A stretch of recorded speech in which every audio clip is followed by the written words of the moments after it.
श्चैव किमकुर्वत सञ्जय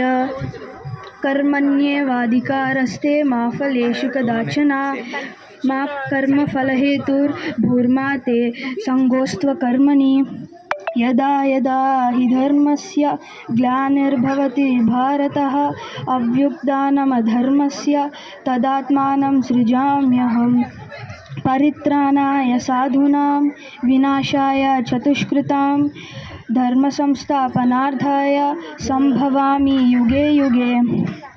पत्रं पुष्पं फलं तोयं यो मे भक्त्या प्रयच्छति तदहं भक्त्या उपहर्तुम् अश्नामि प्रयतात्मनः सर्वधर्मान् परित्यज्य मामेकं शरणं व्रज अहं त्वां सर्वपापेभ्यो मोक्षयिष्यामि मा शुचः मच्चित्तमद्गतप्राणा बोधयन्तः परस्परं कथयन्तश्च मां नित्यं तुष्यन्ति च रमन्ति च अनन्यश्चिन्तयन्तो मां ये जनाः पर्युपासते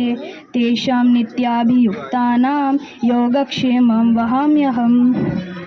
तद्विद्धि प्रणिपातेन परिप्रश्नेन सेवया